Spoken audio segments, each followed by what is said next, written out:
안녕하세요. 시조카 일로 어머님과 완전히 틀어질 뻔했던 30대 여성입니다.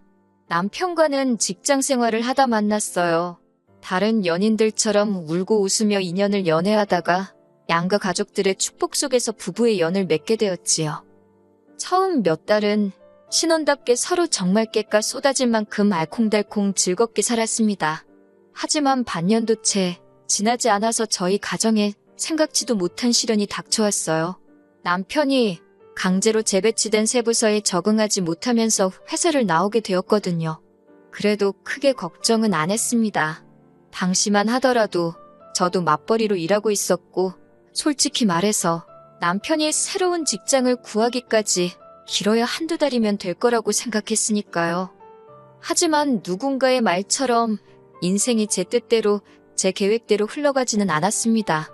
제가 아는 남편은 그래도 업계 내에서는 꽤나 능력이 있다고 인정받던 사람이었거든요. 하지만 운이 따라주질 않는 건지 1년이 넘는 시간이 흐르도록 남편은 새로운 곳을 찾지 못했습니다. 게다가 안 좋은 일은 원래 한 번에 몰려오는 법인지 4년까지는 살아도 된다 해서 계약한 전셋집이었는데 2년을 몇 개월 앞두고 집주인에게 연락이 왔습니다. 자기 아들이 장가를 간다며 자기 집은 아들네한테 내주고 집주인이 저희 집에 들어와 살게 되었다고요. 집주인이 일부러 저희 골탕이라도 먹이려고 그런 건 아니었겠지만 그 순간에는 야속하고 서운하대요. 그래도 어쩔 도리가 없었으니 저희는 갑자기 생각지도 못한 이사를 준비해야 했어요. 원래대로라면 돌려받을 전세 보증금으로 새로운 전세집을 구했어야 했지만 남편 직장이 정해지지 않은 상황이다 보니 보증금 중 얼마 정도는 현찰로 가지고 있는 편이 낫지 않겠나 그런 생각이 들더라고요. 그렇다 보니 원래 살던 집보다 못한 매물을 자꾸 뒤적이게 되었는데 소위 성에 차는 집을 찾기가 어려웠어요.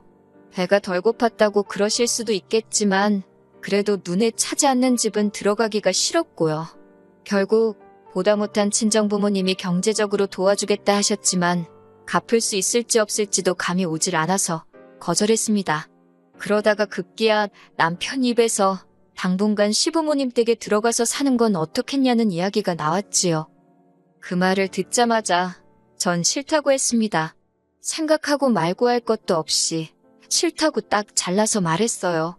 솔직히 말해서 처음부터 시부모님하고 같이 살기 시작했다면 모를까 남편과 둘이서 제 살림 꾸려가며 재밌게 살다가 갑자기 시집살이를 한다 생각하니 눈앞이 깜깜했으니까요. 남편은 어머님은 시집살이 같은 거 시킬 뿐이 아니라고 그런 걱정은 안 해도 된다며 어떻게든 저를 달래려 들었지만 눈치도 없는 남편이 꼴보기 싫을 뿐이었지요. 하지만 결론부터 이야기하자면 저희는 결국 시댁에 들어가 살게 되었습니다. 당장 시댁에 들어가면 적어도 천천히 집은 고를 수 있지 않겠냐는 게 남편의 의견에 제가 넘어갔거든요. 당장 신혼살림으로 사왔던 혼수는 어디다 보관할 거냐는 남편의 현실적인 한마디도 영향을 미쳤고요.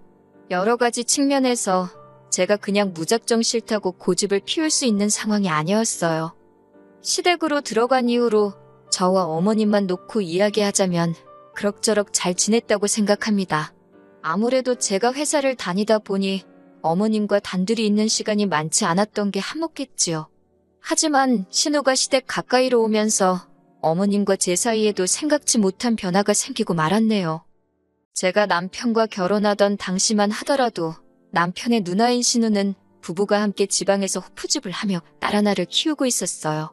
신우의 딸, 그러니까 시조카는 어머님에게는 하나뿐인 외손녀였고 그래서인지 정말 예뻐하시더라고요. 사실 어머님뿐만 아니라 남편도 자기 조카를 정말 아꼈습니다. 실직 전에는 틈틈이 자기 용돈으로 조카 선물이라고 인형이며 장난감이며 오시며 거짓말 조금 보태서 핑크색만 좀 섞여있다 하면 죄다 시조카가 좋아하겠다며 선물로 한 보따리 사서 보내주기도 했고요. 뿐만 아니라 신우를 통해 조카랑 영상통화도 하고 신우가 보내준 조카 사진이라며 저에게 보여줘 버릇했는데 제가 오죽하면 한 번은 누가 보면 당신이 애 아빠인 줄 알겠다 했을 정도였지요. 그런데 저희 부부가 신혼애로 들어오고 얼마 지나지 않았을 때였습니다. 어머님을 통해서 신우가 시댁 근처에 호프집을 열기로 했다는 소식을 듣게 되었지요. 이제 곧 시조카가 초등학교에 들어가야 하는데 원래 살던 동네에는 애들도 거의 없고 애 키우기가 별로라나 어쩐다나 그런 핑계로 장사하던 가게는 정리하고 이참에 아예 올라오기로 했다대요. 그때만 해도 아무래도 시댁 근처에 이런저런 공장들이 많으니 공장 사람들 보고 장사를 하려는구나 그렇게만 생각했습니다. 신우한테 딱히 별다른 감정은 없어서 신우가 올라오는 게 좋다 싫다 그런 생각은 하지도 않았어요. 그런데 얼마 지나지 않아서 집까지 시댁 근처로 얻었다는 소식을 들었을 땐 뭔가 영 찜찜한 느낌을 지울 수가 없더라고요. 그리고 제 예감은 틀리지 않았습니다.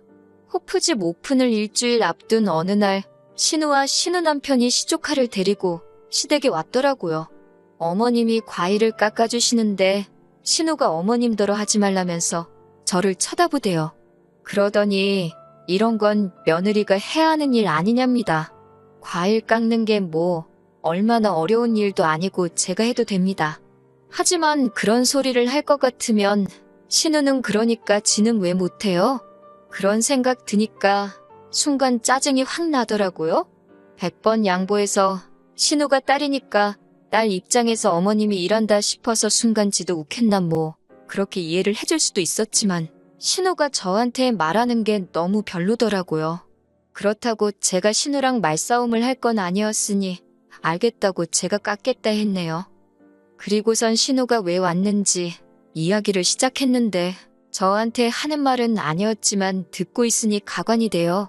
자기네가 장사를 해야 하니까 유치원은 알아서 보낼 테니 유치원 끝나는 시간에 어머님더러 애를 데리고 와달랍니다. 시댁에서 봐주고 있으면 자기네가 퇴근하고 데리러 온다고요. 호프집이라 오후 3시도 넘어서 여는 데다가 퇴근하면 새벽일 텐데 그게 가능한가? 말도 안 되는 소리 같은데 저한테 하는 이야기는 아니었지만 듣고 있는데 어이가 없더라고요. 결국 듣다 못한 제가 그게 가능하겠어요? 게다가 어머님이 유치원까지는 무슨 수로 가세요? 운전도 못 하시는 분인데 버스 타고 택시 타고 그러고 가셔야겠네요. 그리고 어머님 요새 잠도 일찍 주무시는데 형님이 새벽 1, 2시에 애를 데리러 오면 어머님도 잠 다 깨고 애도 깨고 어렵지 않겠냐고 한마디 했지요. 그랬더니 신우가 내가 올케한테 봐달라고 했냐며 무슨 자격으로 자기가 말하는데 껴드냐고 아주 도끼 눈을 뜨고 저를 쳐다보더라고요. 그래서 더는 말 안 했습니다. 신우 말대로 저더러 봐달라고 한 것도 아닌데 괜히 어머님 생각한답시고 나서서 한 소리 들으니 기분도 안 좋았고 어찌됐건 어머님께서 별소리 안 하시니 제 꼴만 우스워졌지요 뭐. 그렇게 어머님은 시조카를 봐주시기 시작하셨습니다. 하지만 이른이 넘은 어머님께 7살 난 손녀를 챙기는 일은 생각처럼 쉬운 일은 아니었을 거예요.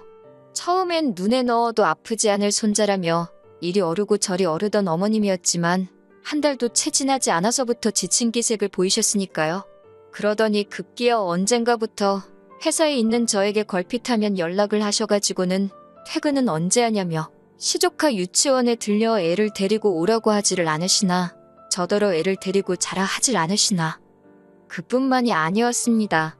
어느 순간부터 신우도 일이 늦게 끝났다.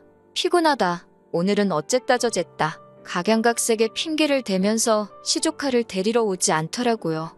언젠가 한 번은 무려 3박 4일 동안 애만 맡겨놓고 신우고 신우 남편이고 코빼기도 비추지 않은 적도 있었는데 부모라는 사람들이 너무한 거 아닌가 싶대요. 상황이 그렇다 보니 제가 도와드리려고 도와드린 게 아니라 어쩔 수 없이 시조카를 보는 일을 저도 거들게 되었습니다. 특히 시조카가 여자애라 그런지 삼촌인 남편은 불편해해서 놀아주고 어쩌고 하는 것도 점점 제 몫이 되어가고 있었지요. 퇴근하고 오면 외숙모 책 읽어달라, 이거 해달라 저거 해달라 해대는데 애가 무슨 죄가 있겠냐 싶으면서도 지치고 피곤한 상태에서 애를 상대하는 게 여간 고역스러운 일이 아니었어요. 그저 하루빨리 어머님 아버님 댁에서 나가 사는 것 말고는 방법이 없구나 그런 생각만 하며 지냈습니다. 그렇게 한반년쯤 되어가던 때였어요. 그날도 어김없이 회사에서 일을 하고 있었는데 남편에게서 전화가 걸려왔습니다. 무슨 일이냐 물으니 감격의 찬 목소리로 다다음 주부터 출근한다 그러더라고요. 전 처음에 잘못 들은 줄 알고 제 귀를 의심했는데 정말 남편이 직장을 구했더라고요. 심지어 그것도 전에 다니던 직장과는 비교도 안 될 만큼 사람들이 알아주고 대우도 좋은 곳이었습니다. 월급만 예를 들어도 전에 직장과 비교했을 때 한 달에 가져오게 될 돈이 100만 원 가까이 차이가 났으니 정말 산 사람 입에 거미줄 치는 일은 없다더니 이제 살았다 싶더라니까요. 그때부터 저희는 다시 적극적으로 집을 알아보기 시작했어요. 허리띠를 졸라매며 살았고 덕분에 전에 살던 전셋집의 보증금은 제가 그대로 다 들고 있었어요. 게다가 시조카한테 하도 시달리던 상황이라 그냥 어느 정도 괜찮은 집만 있으면 하루빨리 나가겠다고 작정을 하고 있었지요. 아무튼 그렇게 일주일 정도 수소문을 한 끝에 아파트 하나를 찾았습니다. 집주인이 오래 살 생각으로 인테리어까지 싹 뜯어고쳤는데 갑자기 지방으로 내려가게 되어서 내놓은 집이라더니 정말 손댈 곳도 하나 없이 말끔한 집이었지요. 고민할 것도 없이 바로 계약했네요. 그날 밤 남편과 함께 어머님 아버님을 모시고 외식을 나갔어요. 모처럼 가벼운 마음으로 식사를 한 뒤 두 분께 집 계약도 마쳤고 그래서 다음 주에 바로 이사를 가려고 한다고 말씀드렸지요. 그리고는 1년 가까운 시간 동안 같이 살 수 있게 해주신 거 감사하다고 500만 원을 챙겨드렸습니다. 솔직히 충분한 돈은 아니었지만 저희 선에서 일단 최선을 다한 거였어요. 아무튼 너무 갑작스럽게 말씀드려서 죄송하다 했지만 솔직히 저는 두 분 다 저희만큼이나 좋아하실 줄 알았습니다. 그런데 갑자기 어머님의 첫마디는 생각지도 못한 말이었어요. 시조카를 데리고 가라대요. 어이가 없어서 어머님께 저희가 왜 걔를 데려가냐고 물었습니다. 그러자 하시는 말씀이 너희 이사가는 집이 시조카 유치원에서 가깝지 않냐면서 이렇게 된 거 저희가 봐주면 좋겠답니다. 제가 출근할 때 유치원에 데려다 주고 퇴근할 때 데리고 와서 보고 있으면 신우나 신우 남편이 퇴근길에 데리고 가면 되지 않겠냐고요. 저는 어머님한테 농담하지 마시라 했어요. 제가 왜 그런 수고를 해야 하느냐고요. 그러자 어머님께선 넌 너도 잘 벌고 이제 네 남편 그러니까 당신 아들도 잘 벌어올 거고 한마디로 돈방석에 앉을 일만 남지 않았냐고. 그렇지만 신우네는 다르답니다. 둘이 어떻게든 먹고 살아보려고 저 눈에 넣어도 안 아플 애를 떼놓고 일만 하며 살지 않냐면서 우리가 다 한 가족인 만큼 도와줘야 한답니다. 당신은 늙어서 못하겠다며 이제 저희 차례라나요? 저는 그렇게는 못한다고 했어요. 그러자 어머님께선 저 힘들다고 당신 집에 들어와서 사는 건 괜찮고 신우가 힘들어서 도와주자는 건 싫은 거냐며 이기적이랍니다. 어이가 없어서 결국 어머님 댁에 들어가 살게 된 건 어머님 아드님인 제 남편이 직장이 없어서 생활비를 못 줘서 그렇게 된 거라고 저 때문이 아니라고 써붙였어요. 남편도 어머님 떨어 자기가 못나서 그런 건데 왜 이 사람한테 그러냐며 제 편을 들더라고요. 그러더니 한다는 말이 가족이 도와줘야 되는 게 당연한 거면 부모가 애를 키우는 건 변하지 않는 진리라고 누나네 애면 누나랑 매형이 알아서 키우게 두라고. 아들로서 나이든 어머니가 누나 애 봐주는 것도 마음에 안 들었는데 그 고생을 자기 와이프한테까지 떠넘기지 말라 하대요. 그러자 아버님은 아버님대로 어머님께 그게 무슨 말버릇이냐 한마디 하셨지만 결국 기분 좋게 끝날 줄 알았던 식사 분위기는 완전히 박살이 났습니다. 저희는 이후로 2, 3일간 시부모님과 말 한마디 나누지 않다가 결국 가출하듯 이사를 해버렸지요. 하지만 이사하고 4일째 되던 날인가 어머님께서 전화를 걸어오셨습니다. 시조카 이제 못 봐준다고 신우한테 이야기하셨다고요. 저희가 나가고 나니까 오롯이 시조카 봐주는 게 어머님 몫이 되었을 거 아니에요? 다 늙어서 이게 뭐하는 짓인가 싶어서 열불이 터지셨다며 저한테 미안하다 하시대요. 딸이 힘들다 하니까 당신이 순간 판단력이 흐려졌다며 솔직히 어머님한테 사과를 받을 거란 생각도 기대도 없었기에 어머님의 말씀에 좀 놀랐네요.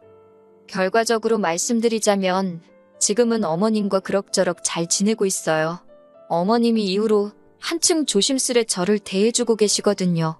신혼애하고는 이후로 지금까지 마주친 적이 없어서 잘은 모르겠지만 남편이 지나가듯 상종할 필요 없다고 말하는 걸 보니 둘이서 무슨 일이 있었던 것 같기는 합니다. 아무튼 이렇게 사과를 하시는 어머님도 계시다는 이야기를 하고 싶었어요.